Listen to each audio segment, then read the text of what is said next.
네, 정치권 주요 현안 짚어보겠습니다. 조기현 전 더불어민주당 법률위 부위원장, 송영훈 전 국민의힘 대변인과 함께하겠습니다. 어서 오십시오. 예.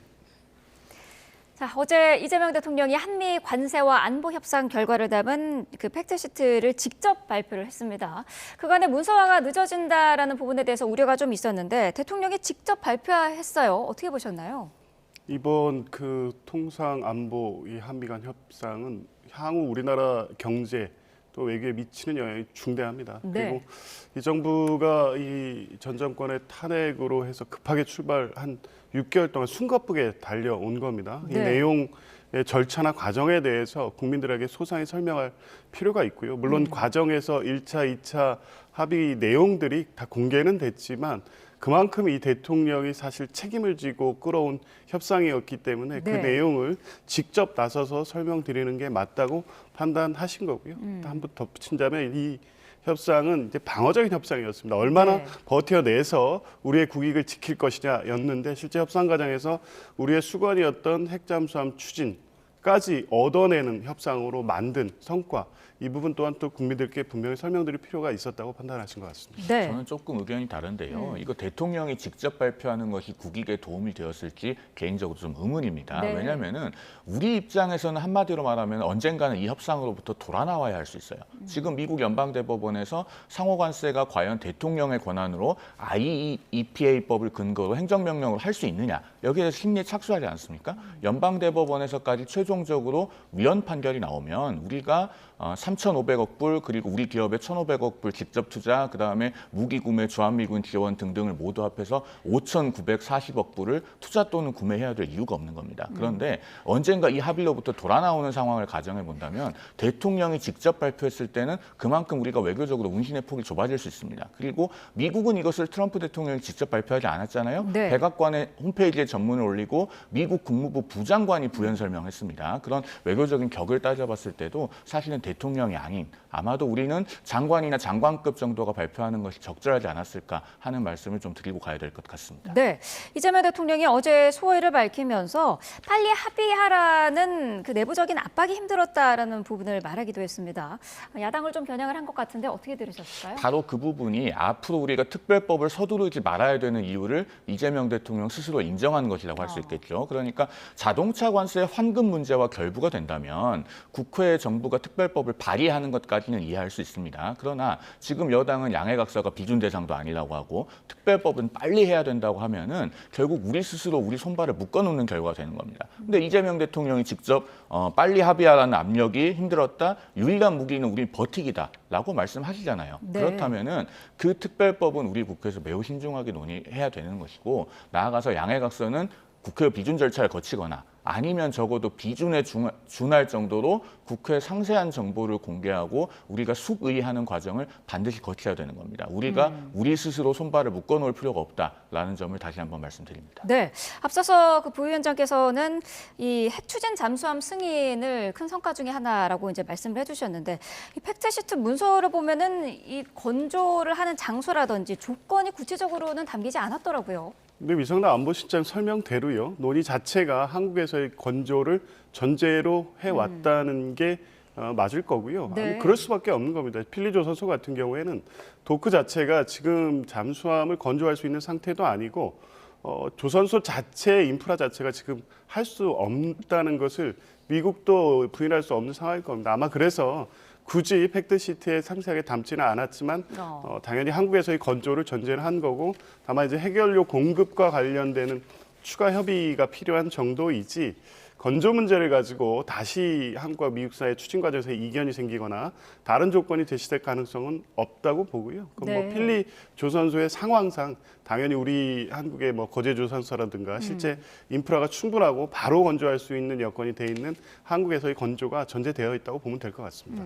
굳이 문서로 구체적으로 담지는 않았지만 한국에서 건조할 것이다라고 말씀을 하셨는데, 그런데 이 필리조선소를 언급한 사람이 트럼프 대통령이기 때문에 또 걱정이 좀 되거든요. 그렇습니다. 외교에서는 이런 말이 있어요. 합의문에 없는 모든 것은 합의되지 않은 것이다. 그러니까 어디서 건조를 할 것이고 어떤 핵잠수함을 가질 것이고 이런 것들이 전혀 언급되어 있지 않았다는 것은 그만큼 한미 간의 미합의의 영역으로 남겨져 있다는 이야기입니다. 그리고 위성락 실장 같은 경우도 어제 그런 얘기를 했잖아요. 그 농축 재처리 문제가 마지막까지 논의됐다. 그러면 이런 문제들이 종합적으로 팩트시트가 발표되는 것을 지연되게 하는 중요한 요인으로 작용했다고 보이기 때문에 우리가 원자력 추진 잠수함을 언제 어떻게 어떤 형태로 가질 수 있느냐라고 하는 것은 여전히 미결정의 영역으로 남아있는 것 같습니다. 우리가 넘어야 될 산이 좀 많은 것 같고 앞서도 잠시 언급이 나왔습니다만 만약에 이 미국에 있는 필리조선소에서 건조를 하게 된다면 이 건조 능력이 없거든요. 그러면 그 능력을 갖추는 데만도 적어도 한 4, 5년이 걸릴 겁니다. 그리고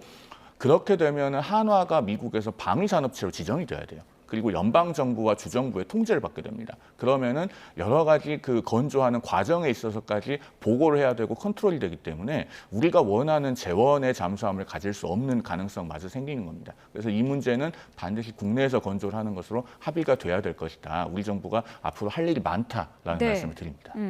원자력 협정 개정도 진행이 돼야 될 것 같은데 이 부분은 좀 쉽게 될까요? 어떻게 보시나요? 당연히 돼야 될 것 같긴 한데요. 뭐 쉽다 이렇게 단정하기는 어려운 상황인 건 분명합니다. 원자력 협정이 미국 원자력법에 의해서 체결되어야 하는 협정이기 때문에 각국의 국내법 문제도 있고요.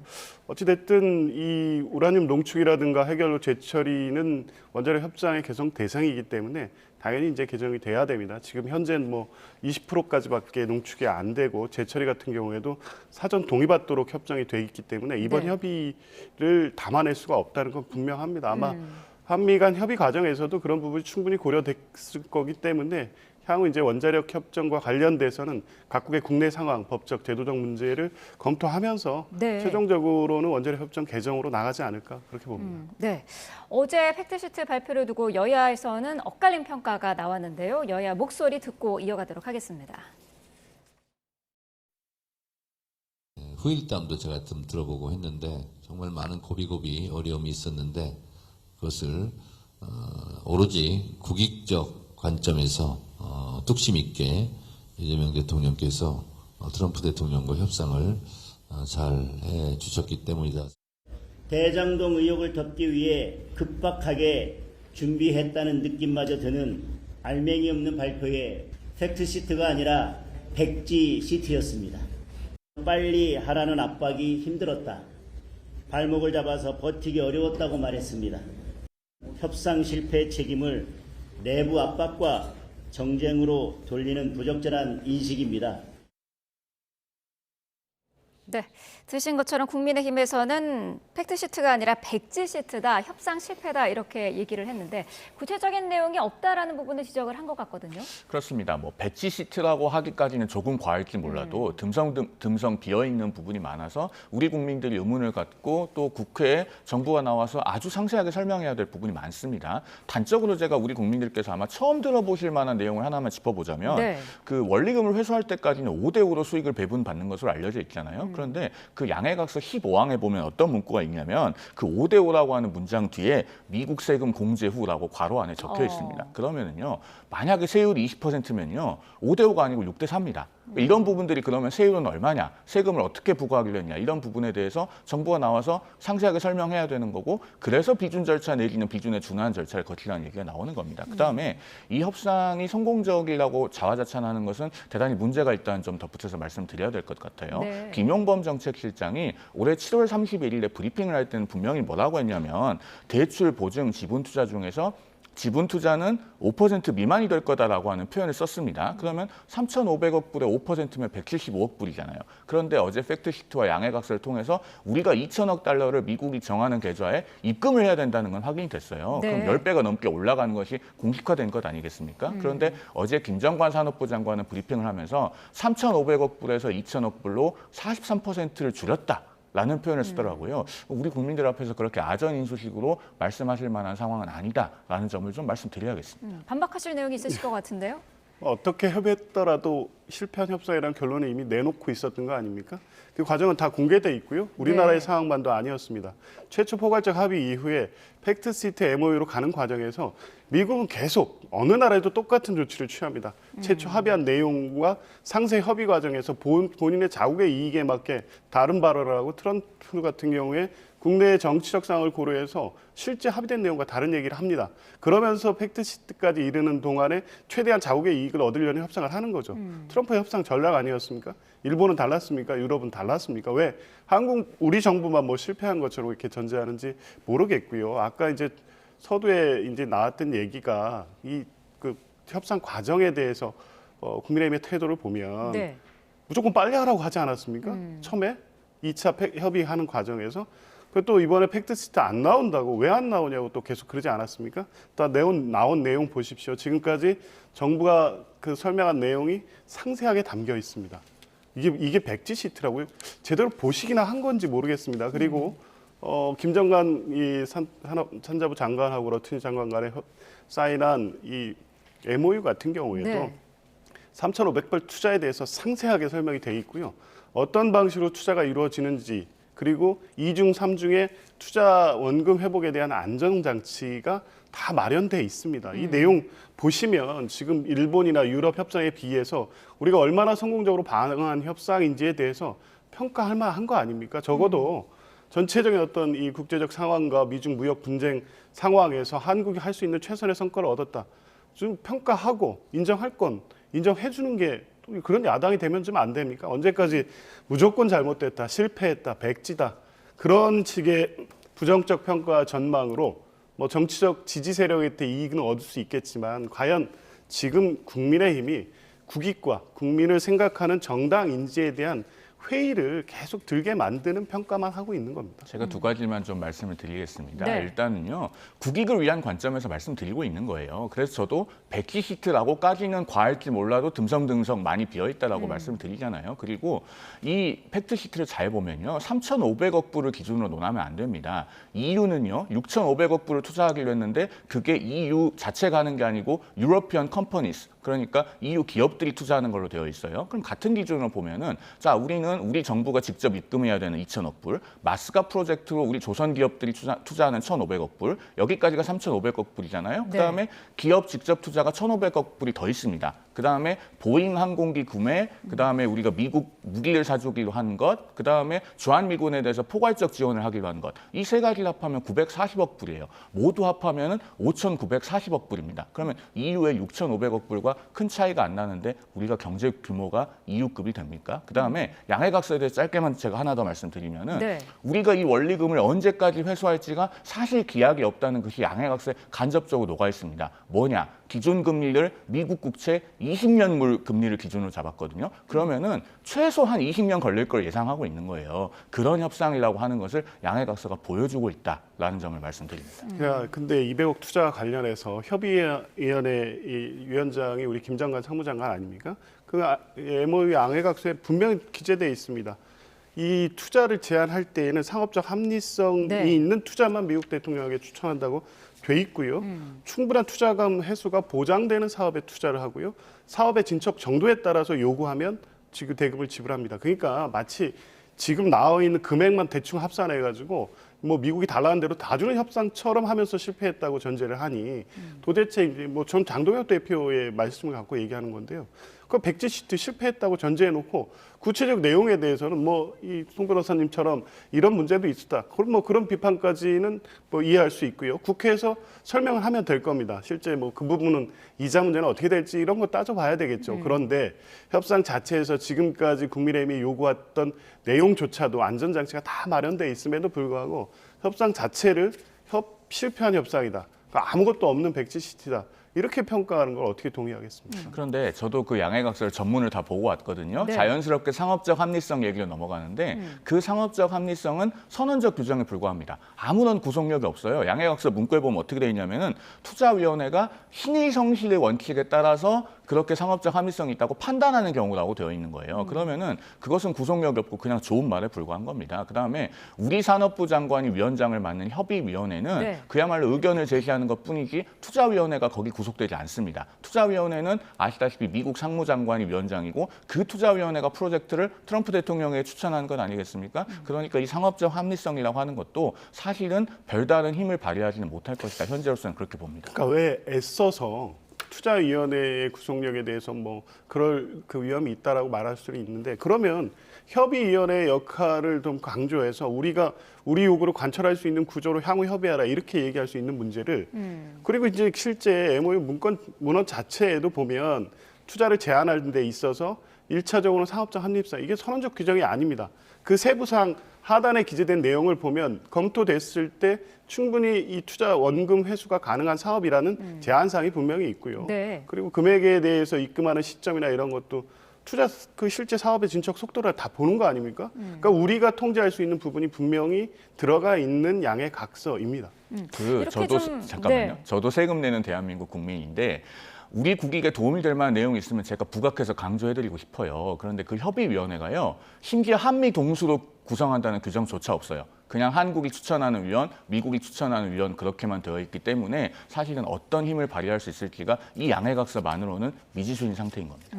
구체적으로 짚어봐야 될 부분이 많기 때문에 국회에서 좀 따져보고 비준하는 절차가 필요하다는 게 국민의힘의 이제 입장인데 민주당에서는 뭐 특별법으로도 충분하다 그런 입장인 것 같더라고요. 왜 그럴까요? 이건 이 MOU 팩트시트는 헌법이 국회의 동의를 요구하는 조약 아닙니다. 이건 분명한 건데 국회로 끌고 들어와서 계속 이 협의에 따른 이행 단계로 나가야 되는 상황에서 계속 문제 제기하면서 실패한 협상이다. 무슨 내용이냐, 미국한테 퍼주는 거 아니냐 이런 얘기 하려고 하는 거 아니겠습니까? 뭐 이 충분히 이 협상에 따른 이 추가적인 대책을 만드는 대미 투자법을 통해서 네. 내용이 충분히 설명이 될 거고요. 그리고 국회에 와서 뭐 이미 이제 유성남 안보실장이라든가 김장관 산자부 장관 김용법 실장이 계속 브리핑을 통해 설명하고 있지 않습니까? 필요하면 야당이 부르면 가서 설명할 겁니다. 뭐 이런 절차를 통해서 내용에 대해서 지금 송 변호사님께서 지적하는 내용에 대해서 충분히 설명을 할 거고요. 굳이 헌법상 국회 동의 대상이 아닌 조약이라고 주장하면서 국회로 끌고 들어오겠다. 이건 그냥 정쟁을 하겠다는 것과 다름없습니다. 어떻습니까? 헌법상 국회 동의가 필요 없을까요? 일단 헌법 60조는 국가나 국민에게 중대한 재정적 부담을 지우는 조약은 국회의 비준 대상으로 하고 있지 않습니까? 그런데 이 양해각서는요, 법적 구속력이 없다고 하지만 앞으로 만들어질 한미 투자협정이 결국은 이 양해각서의 틀을 벗어나지 못할 겁니다. 그리고 만약에 이 비준 절차를 패싱하면서 특별법을 조속하게 밀어붙이는 식으로 가면 앞서 말씀드렸듯이 우리 스스로 우리 손발을 묶어놓게 되는 거예요. 더더군다나 비준이라고 하는 게 뭡니까? 결국 조약이 국내법적으로 동등한 효력을 갖도록 하기 위해서 하는 게 비준입니다. 그런데 조약으로 비준하지 않으면서 그러면은 특별법은 빠르게 만든다라고 하는 게 결국은 비준 절차를 패싱해서 우회해가지고 똑같은 결과를 낳게 되는 것이거든요. 그렇기 때문에 국민의힘에서 지금 비준 이야기를 하는 것이고 네. 다시 한번 말씀드리지만 그렇기 때문에 비준 절차를 거치거나 아니면은 적어도 비준에 준하는 정도로 상세하게 설명하고 국회가 수기하는 절차를 거쳐야 됩니다. 한미 FTA를 우리가 비준할 때 4년이 걸렸다라는 점을 말씀드립니다. 네. 근데 아까 말씀하시는 뭐 모순되는 거 아닙니까? 연방 대법원에서 다른 결정을 하면 비준을 통해서 포괄적 법적 이력을 발생시키면 어떻게 되돌아갈 겁니까? 아니 그러니까 제가 수기를 해야 된다고 말씀드리잖아요. 한미 FTA 때 4년 걸렸고 비준 절차를 거친다고 하는 게 2개월, 3개월 안에 하자는 얘기가 아니에요. 정말 우리가 꼼꼼하게 들여다보면서 국회가 수기 절차를 거치는 것이고 그 도중에 아마 연방대법원의 판결은 나올 겁니다. 그렇기 때문에 이번에 정부가 발의한다고 하는 특별법을 작전하듯이 밀어붙여서는 안 된다라는 말씀을 드리는 거예요. 저는 네. 뭐 상세한 설명을 듣지는 못했지만 적어도 연방 대법원의 이 결정이라든가 향후 미국 정부라든가 정치 상황 이런 것까지 다 고려하면서 이 협상안을 진행했다고 보면 될 것 같고요. 그에 맞게 우리나라에서도 법적 효력을 어느 정도로 규정할지에 대한 논의를 하는 게 맞다고 봅니다. 네. 자, 다음 이슈로 좀 속도감 있게 넘어가 보도록 하겠습니다. 대장동 항소 포기 후폭풍이 계속되고 있는데 노만석 전 검찰총장 직무대행 항소 포기 사태에 대한 책임을 지고 어제 물러났죠. 퇴임사 보고 이야기 나눠보겠습니다. 최근 일련의 상황에 대하여 검찰을 대표하는 사람으로서 우리 검찰의 미래를 생각하는 마음으로 저 스스로 물러나는 만큼 일각에서 제기되는 검사들에 대한 징계 등 논의는 부디 멈추어 주시길 부탁드립니다. 형사사법 체계의 중대한 변화로 인해 국민이 겪을 불편에 대한 충분한 논의나 대비 없이 단순히 검찰청을 폐지하는 것에만 몰두하는 답답한 상황이 지속되고 있습니다. 네, 퇴임 사이에서 구체적인 언급이 있을 것이다라고 했었는데 어제 이 항소 포기와 관련된 경위는 얘기가 나오지 않았더라고요. 어떻게 들으셨나요? 결국은 노만석 대행이 국민 앞에 이 상세한 전말을 있는 그대로 진실하게 말씀드릴 책무를 끝까지 져버리고 퇴임을 한 것이죠. 그러나 그동안에 노만석 대행이 해온 말을 통해서 이 사안의 윤곽은 어느 정도 드러나 있습니다. 즉 금요일 오후 5시 30분까지도 나는 항소가 된 줄 알았다. 그리고 법무부의 의견을 참고했고 용산 법무부 등과의 관계를 고려해야 했다. 그리고 또 죄송합니다.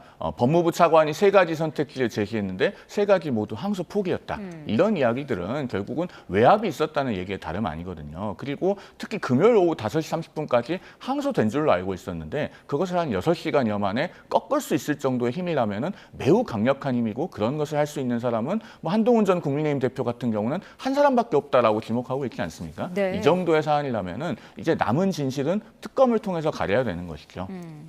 검사 징계 논의에 대해서는 멈춰달라고 이제 당부를 했고 검찰청을 폐지하는 거에 대해서도 답답한 상황이다라는 표현을 했어요. 어떻게 들으셨을까요? 그러니까 본인의 퇴임사조차도 매우 무책임한 이 내용이었는데요. 형사사법 체계 변화에 대해서 논의나 어떤 대안 제시 없다. 이 상황을 그냥 안타까운 현실이라고만 평가를 합니다. 네. 본인이 그걸 했었어야 되잖아요. 지금 국민들께 뭐 민주당 정부가 하고 있는 뭐 수사기소 분리라든가 검찰청 폐지 등과 관련해서 뭐 반발이 있을 수도 있지만 본인은 어느 정도 일정 동의하는 상황에서 법무부 그 검찰총장 대행으로서 역할을 해오고 있었던 겁니다. 이런 내용을 내부에서 설득하고 그 안에서 검찰의 어떤 새로운 미래에 대해서 검찰 수장으로서 그런 역할을 했었어야 되는데 그것도 안 하고 이 뭐 항소 포기라는 어떤 돌반대 이슈에서 다 본인의 결정사항 아니었습니까? 그게 뭐 외압이라고 그거를 해석하고 그렇게 얘기하는 것이지 실제 노만석 대행의 항소가 포기된 그 다음 날부터 엊그저까지의 메시지의 일관된 내용은 뭐냐면 법무부와 이 용산의 입장 고려, 입장을 청취하고 다 본인이 결정했다는 겁니다. 이준수 차관과의 전화통화 한 차례 그것도 역시 각자의 해석이 다르고 다른 내용이라고 부인하고 있지 않습니까? 네. 그리고 둘은 연수원 동기입니다. 이 내용을 갖고 일방적으로 지시를 받거나 압박을 느끼는 대화를 할 사이가 아님에도 불구하고 자기 책임 피하려고 묘한 고묘한 이 논법으로 지금 이 상황을 만들었지만 결론은 본인 책임하에 결정했다는 겁니다. 그럼에도 불구하고 이 검찰의 내부 반발에 대해서 스스로 설득하고 검찰의 새로운 미래를 이렇게 가야 된다고 하지는 못하고 이렇게 도망치듯 자리를 내려놓고 나가는 마당에 마치 이 검찰 전체의 미래에 대해서 고민하다 어쩔 수 없는 사퇴를 하는 것처럼 저는 이게 이 책임을 지고 사퇴하는 총장 대행의 모습이 아니라 명예롭게 아주 검찰 상황이 좋은 상황에서 은퇴하는 검사의 모습인 것 같아서요. 네. 여전히 끝까지 무책임하다 이렇게 느꼈습니다. 어제 이번 사안과 관련해서 민주당에서는 검사도 파면이 가능하도록 검찰청법, 검사징계법 개정안을 제출을 했거든요. 국민의힘에서는 어떻게 보고 있을까요? 결국 이 부분은요. 앞으로 이재명 대통령의 범죄 혐의 사건들에 대해서 공소 취소를 하기 위한 빌드업이 아니냐 그렇게 보여집니다. 왜냐하면은 그동안에는 이 검사 징계법을 없애고 일반 공무원처럼 징계해서 파면하게 하도록 하는 법률을 발의하지 않다가 이번에 그 전대미문의 대장동 항소 포기 7천억 추징 포기를 하고 난 이후에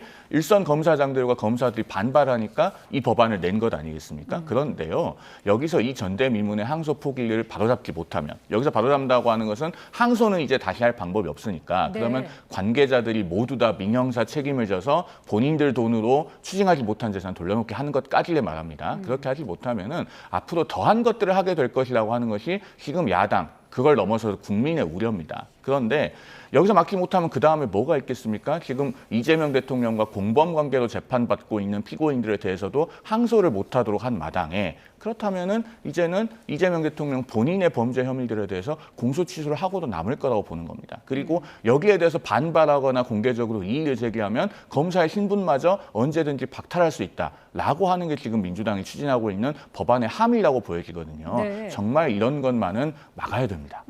지금 민주당은 법 법 개정의 속도를 내고 있는 모양새인데 이 대장동 항소 포기와 관련해서 여론조사를 해봤더니 부적절하다는 의견이 절반 가까이 나왔더라고요. 48%가 나왔어요. 어떻게 보고 계실까요?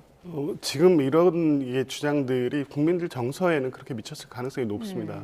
그러니까 단적으로 얘기하면 추징이 포기되면서 그 피해 재산이 범죄자들한테 간 게 아니냐. 네. 이 논리가 받아들여질 경우에 국민은 그렇게해서는 문제가 있다 이렇게 볼 수 있죠. 뭐 그럴 수 있다고 보는데요. 네. 이 내용은 뭐 이제 상세히 설명이 돼야 되는데 계속 7,800억 추징 포기의 항소 포기를 그 논리로 연결시킵니다. 실제 판결문 전체의 법리적 판단에 대해서 설명하면서 그리고 추징이 과연 검찰이 그렇게 추징 요구를 하고 구형을 한 게 법리상 받아들일 수 있는 것이냐. 그리고 이 부패자산 몰수법에 따른 추징에 의해서 회복될 수 있는 재산에 대해서 검찰이 충분히 입증한 것이냐.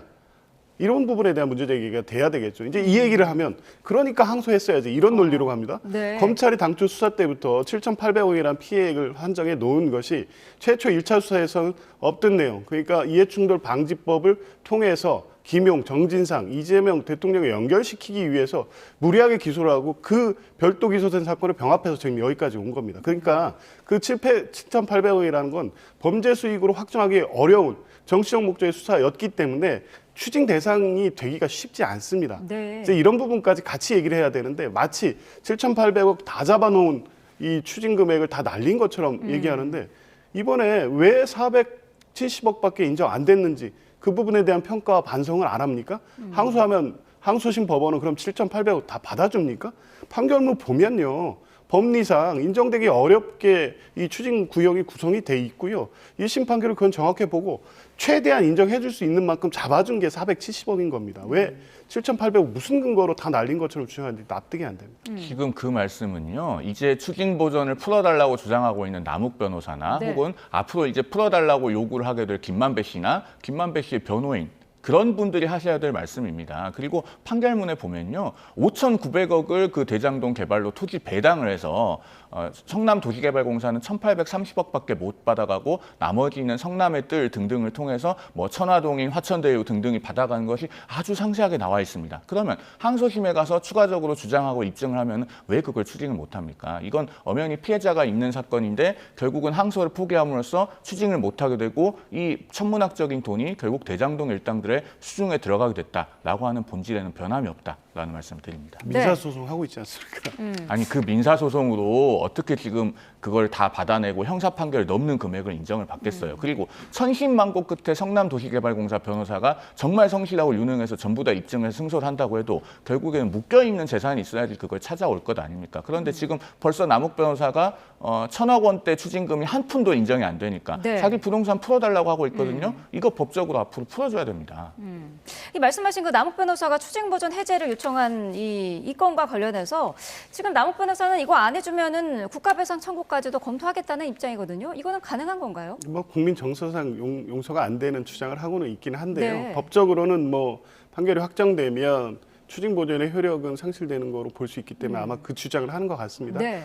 그래서 신상진 성남시장이 그렇게 강력하게 주장한 것처럼 민사 절차에서 가압류 등을 통해서 추가적으로 이 재산 보전 절차를 해야 됩니다. 그러니까 형사와 민사는 이렇게 범죄 수익과 관련돼서 완벽하게 하나의 방향으로 다 해결할 수 없기 때문에 그래서 부패재산 몰수법에서는 이 범죄 피해자가 재산 회복 청구권을 행사할 수 없는 조건하에 어떤 부패재산 추징 몰수를 할 수 있도록 정하고 있는 이유가 네. 민사소송에 통한 내용까지 고려해서 형사적 규정을 한 거고 범죄 재산이 수익이라고 해서 무조건 추징되지 않는 사정까지 다 들어가 있는 겁니다. 이 사건 역시도 항소를 안 했기 때문에 모든 게 다 날아가는 게 아니라 이 1심에서 인정된 부분 외에 나머지 부분은 민사소송을 통해서 회복하는 절차로 가면 됩니다. 제가 이거 짧게만 좀 말씀드릴게요. 네. 부패재산 몰수특례법이 2008년에 만들어졌거든요. 그때부터 추징을 해서 피해자에게 돌려줄 수 있는 범죄 피해 재산의 대표적인 종류로 3가지를 규정하고 있습니다. 바로 사기, 횡령, 배임입니다. 예를 들어서요, 우리가 전세 사기를 당했어요. 몇 억을 날렸는데 법적으로야 그 사람이 민사소송 할 수 있습니다. 그런데 그러면은 가뜩이나 사기당해서 돈 없는 사람이